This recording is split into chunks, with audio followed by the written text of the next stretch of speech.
এই ভিডিওটিতে আমি ক্লাস 11 অর্থাৎ একাদশ শ্রেণীর ইতিহাস বিষয়ের প্রথম সেমিস্টার পরীক্ষার জন্য একটি অত্যন্ত গুরুত্বপূর্ণ নমুনা প্রশ্নপত্র ও তার উত্তর নিয়ে হাজির হয়েছি। আজকের এই প্রশ্নপত্রটিতে বলা প্রত্যেকটি প্রশ্ন ক্লাস 11-এর ইতিহাস বিষয়ের প্রথম সেমিস্টারের পরীক্ষার জন্য খুবই গুরুত্বপূর্ণ। তো কাজেই বন্ধুরা, তোমরা যারা প্রথম সেমিস্টারের ইতিহাস পরীক্ষায় অনেক ভালো রেজাল্ট করতে চাও তারা অবশ্যই ভিডিওটি প্রথম থেকে শেষ পর্যন্ত দেখতে থাকো এবং চ্যানেলে নতুন হয়ে থাকলে অবশ্যই চ্যানেলটি সাবস্ক্রাইব করে পাশে থাকা বেল আইকনটি প্রেস করে রাখো। বারবার বলছি, এই প্রশ্নপত্রটিতে বলা প্রত্যেকটি প্রশ্ন ক্লাস 11-এর প্রথম সেমিস্টারের ইতিহাস পরীক্ষার জন্য খুবই গুরুত্বপূর্ণ, তাই তোমরা ভিডিওটি একদমই স্কিপ করে দেখবে না। আশা রাখি এই প্রশ্নপত্রটি থেকেই তোমরা প্রথম সেমিস্টারের ইতিহাস পরীক্ষায় অনেক প্রশ্ন কমন পেয়ে যাবে, তাই ভিডিওটি শেষ পর্যন্ত দেখার অনুরোধ রইল। তো চলো দেখে নেওয়া যাক গুরুত্বপূর্ণ প্রশ্নগুলি। তো কি বলা হয়েছে দেখে নাও। সঠিক উত্তরটি নির্বাচন করো। তোমরা প্রত্যেকে জানো প্রথম সেমিস্টারের ইতিহাস পরীক্ষায় তোমাদের 40টি এমসিকিউ প্রশ্নের উত্তর করতে হবে। প্রত্যেকটি প্রশ্নের মান 1 করে, টোটাল 40 নম্বর। আর এই 40টি এমসিকিউ প্রশ্নের উত্তর করতে তোমাদের সময় দেওয়া হবে 1 ঘন্টা 30 মিনিট। তো দেখে নাও একের দাগের প্রশ্ন কি আছে। প্রাক ইতিহাস শব্দটির অর্থ, তোর উত্তর হয়ে যাবে ক্ষয়ের দাগের অপশনটি, অর্থাৎ যে সময় মানুষ লিখন পদ্ধতি জানত না। এরপরে দেখে নেব 2-এর দাগের প্রশ্ন, অর্থশাস্ত্রের লেখক হলেন। আশা রাখি এই প্রশ্নটির উত্তর তোমরা প্রত্যেকে জানো। এখানে কিন্তু অপশন ভুল দেওয়া আছে। সঠিক উত্তর হয়ে যাবে এখানকার অর্থশাস্ত্রের লেখক কৌটিল্য। তো এখানে কিন্তু অপশনগুলো দেওয়া আছে ভুল। বারবার বলছি, উত্তর হয়ে যাবে কৌটিল্য। অর্থশাস্ত্রের লেখক হলেন কৌটিল্য। এরপরে 3-এর দাগে নিম্নবর্গের ইতিহাস চর্চা হলো। তো এই প্রশ্নটির উত্তর হয়ে যাবে ঘয়ের দাগের অপশনটি, অর্থাৎ সাধারণ খেটে খাওয়া মানুষের ইতিহাস। এরপরে 4-এর দাগে আমির খসরু রচিত গ্রন্থটির নাম হলো। উত্তর ক্ষয়ের দাগের অপশনটি, অর্থাৎ কিরানুস সাদাইন। এরপরে দেখে নেব 5-এর দাগে কি আছে। ভারতের সাতবাহন রাজারা যে দুটি ধাতুর মুদ্রা ব্যবহার করতেন। তো এর উত্তর হয়ে যাবে ক্ষয়ের দাগের অপশনটি, অর্থাৎ তামা ও সীসা ধাতুর মুদ্রা ব্যবহার করতেন। 6-এর দাগে ভারতের পুরাণের সংখ্যা হলো। তো এর উত্তর হয়ে যাবে গয়ের দাগের অপশনটি, অর্থাৎ 18টি। 7-এর দাগে মুদ্রা রাক্ষস গ্রন্থের রচয়িতা। উত্তর কয়ের দাগের অপশনটি, অর্থাৎ বিশাখ দত্ত। 8-এর দাগে ইন্ডিকায়ের রচয়িতা ছিলেন। উত্তর কয়ের দাগের অপশনটি, অর্থাৎ মেঘাসিনিস। এরপরে 9-এর দাগে জিয়াউদ্দিন বরনির লেখা গ্রন্থ হল। তো এর উত্তর হয়ে যাবে ফতোয়াই জাহানদারি। এরপরে 10-এর দাগে কি আছে। হিন্দুস্তানের তোতা পাখি বলা হয়। উত্তর আমির খসরুকে। এরপরে 11-এর দাগে রোম প্রজাতন্ত্রের রাজধানীর নাম। উত্তর হয়ে যাবে ঘয়ের দাগের অপশনটি, অর্থাৎ রোম। এরপরে 12-এর দাগে রোমের গৃহযুদ্ধ কাদের মধ্যে হয়েছিল। উত্তর হয়ে যাবে কোয়ের দাগের অপশনটি, অর্থাৎ জুলিয়াস সিজার ও পম্পেইয়ের মধ্যে। এরপরে দেখে নেব 13-এর দাগে কে নিজেকে প্রিন্সেপ বা প্রথম নাগরিক বলে ঘোষণা করেন। তো এর উত্তর হয়ে যাবে গোয়ের দাগের অপশনটি, অর্থাৎ অগাস্টাস সিজার। এরপরে দেখে নেব 14-এর দাগের প্রশ্নটি, কিন্তু তার আগে তোমাদেরকে জানিয়ে রাখি এই প্রশ্নপত্রটিতে বলা প্রত্যেকটি প্রশ্ন গুরুত্বপূর্ণ। কিন্তু তোমরা কেউ ভেবো না যে এই 40টা প্রশ্ন পড়ে গিয়ে 40টাই কমন পাবে, এমন কিন্তু আমি একবারও বলছি না। তোমরা যারা ইতিহাসে 40টা প্রশ্নেরই উত্তর করে দিয়ে আসতে পারো, তোমরা যারা চাইছো যে 40টা প্রশ্নের উত্তর করে দিয়ে আসতে পারো, তাদের জন্য আমি অলরেডি আমার চ্যানেলে একটি ভিডিও বানিয়ে রেখেছি, যেখানে আমি প্রথম সেমিস্টারের ইতিহাস পরীক্ষার জন্য 300টি এমসিকিউ প্রশ্ন নিয়ে আলোচনা করেছি।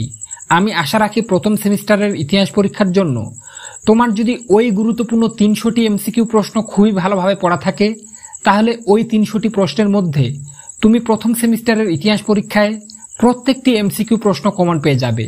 তাই বন্ধুরা, তোমরা যারা সেই ভিডিওটি কোনো কারণে দেখোনি তারা অবশ্যই ডেসক্রিপশন বক্সে অথবা ফার্স্ট কমেন্টে একটা লিঙ্ক পেয়ে যাবে। তোমরা ডেসক্রিপশন বক্সের লিঙ্কে অথবা ফার্স্ট কমেন্টের লিঙ্কে ক্লিক করে অবশ্যই সেই ভিডিওটি দেখে নিও। বারবার বলছি, সেই 300টি এমসিকিউ প্রশ্ন থেকে তোমরা কিন্তু প্রত্যেকটি এমসিকিউ প্রশ্ন কমন পেয়ে যাবে প্রথম সেমিস্টারের ইতিহাস পরীক্ষায়। তাই ডেসক্রিপশন বক্সে অথবা ফার্স্ট কমেন্টে তোমরা ইতিহাস বিষয়ের 300টি এমসিকিউ প্রশ্ন নিয়ে একটা ভিডিও পেয়ে যাবে। সেই ভিডিওটি দেখে নিলে আমি আশা রাখছি তোমরা প্রত্যেকটি এমসিকিউ প্রশ্নের উত্তর করতে পারবে। এরপরে দেখে নেব 14 দাগে কি আছে, পূর্বের রোম কোন ধর্মের আধিপত্য ছিল? তো এর উত্তর হয়ে যাবে পূর্ব রোমে কোন ধর্মের আধিপত্য ছিল? উত্তর কয়ের দাগের অপশনটি অর্থাৎ পেগান ধর্মের। এরপরে 15 দাগে কোন পারসিক সম্রাট জেরুজালেম অধিকার করে নেন? তো এর উত্তর হয়ে যাবে খয়ের দাগের অপশনটি অর্থাৎ খসরু। এরপরে 16 দাগে উট ও ঘোড়ার পিঠে আরবের অধিবাসীরা ঘুরে বেড়াতেন বলে এদের বলা হতো? উত্তর গোয়ের দাগের অপশনটি উত্তর বেদুইন। এরপরে 17 দাগে কোন দেবীর নাম থেকে ফেব্রুয়ারি মাসের নামকরণ হয়েছে? উত্তর হয়ে যাবে গোয়ের দাগের অপশনটি অর্থাৎ ফেব্রিস। এরপরে 18 দাগে পেট্রিশিয়ানরা ছিলেন? উত্তর হয়ে যাবে কোয়ের দাগের অপশনটি রোমের। 19 দাগে ভারতে গান্ধার ভাস্কর্যে যে শিল্পের প্রভাব লক্ষ্য করা গিয়েছিল তা হল? তো এর উত্তর হয়ে যাবে কোয়ের দাগের অপশনটি অর্থাৎ গ্রিক রোমান। এরপরে 20 দাগে কোন সম্রাট রোমানদের সন্তান সন্ততিকে দাসরূপে বিক্রির অধিকার দেন? উত্তর হয়ে যাবে খয়ের দাগের অপশনটি অর্থাৎ রোমুলাস। বারবার বলছি প্রত্যেকটা প্রশ্ন গুরুত্বপূর্ণ। আশা রাখি এই প্রশ্নগুলা থেকেই অনেক প্রশ্ন কমন পেয়ে যাবে।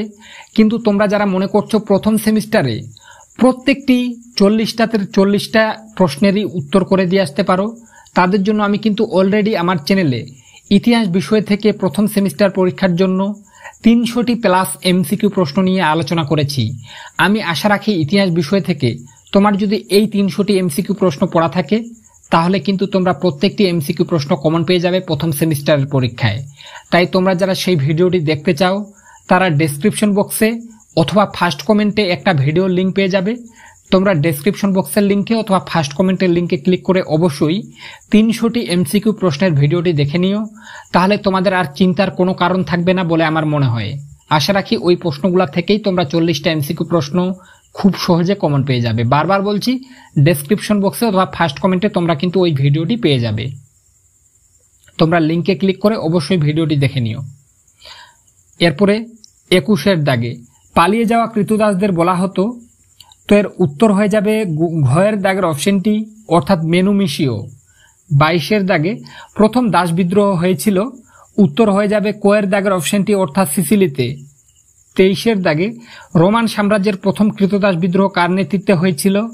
উত্তর হয়ে যাবে কোয়ের দাগের অপশনটি অর্থাৎ ইউনাসের নেতৃত্বে। 24 দাগে মুক্তিপ্রাপ্ত কৃতদাসদের বলা হতো? উত্তর হয়ে যাবে ঘয়ের দাগের অপশনটি অর্থাৎ লিবার্টাস। মুক্তিপ্রাপ্ত কৃতদাসদের বলা হতো লিবার্টাস। এরপরে 25 দাগে স্পার্টার কৃতদাসদের বলা হতো? উত্তর হয়ে যাবে কোয়ের দাগের অপশনটি অর্থাৎ হেলোড। এরপরে 26 দাগে প্লেটোর মতে আদর্শ পলিশের জনসংখ্যা হবে? উত্তর হয়ে যাবে খয়ের দাগের অপশনটি অর্থাৎ 5000। প্রত্যেকটি প্রশ্ন গুরুত্বপূর্ণ। তাই বন্ধুরা তোমরা যারা চাও এই রকম আরো অন্যান্য সাবজেক্টের অত্যন্ত গুরুত্বপূর্ণ ভিডিওগুলি সবার আগে তোমার কাছে পৌঁছে যাক, আর তুমি সেই ভিডিওগুলি ফলো করে ক্লাস 11-এর প্রথম সেমিস্টারের পরীক্ষায় অনেক ভালো রেজাল্ট করতে পারো, তারা অবশ্যই এই রিয়াস টিউটোরিয়াল চ্যানেলটি সাবস্ক্রাইব করে পাশে থাকা বেল আইকনটি প্রেস করে রাখো। আশা রাখি আমাদের চ্যানেল থেকে দেওয়া প্রত্যেকটি ভিডিও ফলো করে তুমি যদি প্রথম সেমিস্টারের পরীক্ষা দিতে যাও তাহলে তোমাদের রেজাল্ট ভালো হতে বাধ্য। তাই চ্যানেলে নতুন হয়ে থাকলে অবশ্যই চ্যানেলটি সাবস্ক্রাইব করে রাখো। এরপরে 27 দাগে এথেন্সের শাসন কাঠামো ছিল? উত্তর হয়ে যাবে ঘয়ের দাগের অপশনটি অর্থাৎ গণতান্ত্রিক। এরপরে 28 দাগে জনপদ কি? উত্তর হয়ে যাবে গোয়ের দাগের অপশনটি অর্থাৎ জনবসতিপূর্ণ কৃষি প্রধান অঞ্চল। এরপর 29 দাগে পাটলিপুত্র রাজধানী ছিল? উত্তর হয়ে যাবে ঘয়ের দাগের অপশনটি অর্থাৎ মগধের। 30 দাগে ষোড়শ মহাজনপদের দক্ষিণ ভারতের মহাজনপদ কি ছিল? উত্তর হয়ে যাবে গোয়ের দাগের অপশনটি অর্থাৎ অশোক। এরপরে 31 দাগে মৌর্য সাম্রাজ্যের প্রতিষ্ঠাতা ছিলেন? উত্তর হয়ে যাবে মৌর্য সাম্রাজ্যের প্রতিষ্ঠাতা উত্তর হয়ে যাবে খয়ের দাগের উত্তরটি অর্থাৎ চন্দ্রগুপ্ত মৌর্য। এরপর 32 দাগে ভারতের প্রথম ঐতিহাসিক রাজা কে? উত্তর হয়ে যাবে ভারতের প্রথম ঐতিহাসিক রাজা ছিলেন উত্তর খয়ের দাগের অপশনটি অর্থাৎ চন্দ্রগুপ্ত মৌর্য। এরপরে 33 দাগে অশোক সিংহলে ধর্মপ্রচারে পাঠিয়েছিলেন? তো এর উত্তর হয়ে যাবে অশোক সিংহলে ধর্মপ্রচারে পাঠিয়েছিলেন উত্তর কোয়ের দাগের অপশনটি অর্থাৎ মহেন্দ্র ও সংঘমিত্রাকে। এরপরে 34-এর দাগে গ্রিক দূত মেগাসথেনিস কার আমলে ভারতে আসেন? উত্তর হয়ে যাবে কোয়ের দাগের অপশনটি অর্থাৎ চন্দ্রগুপ্ত মৌর্যের আমলে। প্রত্যেকটি প্রশ্ন গুরুত্বপূর্ণ বন্ধুরা। তোমরা যারা চাও এরকম আরো অন্যান্য সাবজেক্টের ভিডিওগুলি দেখবে তারা অবশ্যই চ্যানেলটি সাবস্ক্রাইব করে পাশে থাকা বেল আইকনটি প্রেস করে রাখো। আর তোমরা যারা ইতিহাসে 40টি প্রশ্নেরই উত্তর করে দিতে চাও তারা অবশ্যই ডেসক্রিপশন বক্সে অথবা ফার্স্ট কমেন্টে একটা লিঙ্ক পেয়ে যাবে। সেই লিঙ্কে ক্লিক করে ইতিহাস বিষয় থেকে গুরুত্বপূর্ণ 300টি এমসিকিউ প্রশ্নের ভিডিওটি দেখে নিও, তাহলে তোমাদের রেজাল্ট ভালো হতে বাধ্য বন্ধুরা, ইতিহাস বিষয় থেকে তোমার যদি ওই 300টি প্রশ্ন পড়া থাকে। এরপর 35-এর দাগে মৌর্য যুগে ভারতে দাস প্রথার অস্তিত্ব ছিল না বলেছেন? তো এর উত্তর হয়ে যাবে 35-এর দাগের প্রশ্নটির উত্তর হয়ে যাবে কোয়ের দাগের অপশনটি অর্থাৎ মেগাসথেনিস। 36-এর দাগে গঙ্গাই কণ্ডচল উপাধি ধারণ করেন? তো এর উত্তর হয়ে যাবে গোয়ের দাগের অপশনটি অর্থাৎ রাজেন্দ্র চোল। এরপরে 37-এর দাগে পৃথিবীর ইতিহাসে সর্ববৃহৎ ও সবচেয়ে দীর্ঘস্থায়ী সাম্রাজ্যটি হলো? তো এর উত্তর হয়ে যাবে কোয়ের দাগের অপশনটি অর্থাৎ রোমান সাম্রাজ্য। 38-এর দাগে এলাহাবাদ প্রশস্তি কে রচনা করেন? উত্তর গোয়ের দাগের অপশনটি অর্থাৎ হরিসেন। 39-এর দাগে ঐতিহাসিক ভিনসেন্ট স্মিথ ভারতের নেপোলিয়ান বলে অভিহিত করেছেন?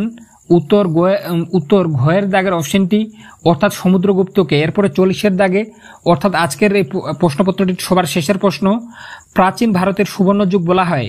উত্তর হয়ে যাবে ঘয়ের দাগের অপশনটি অর্থাৎ গুপ্ত যুগকে।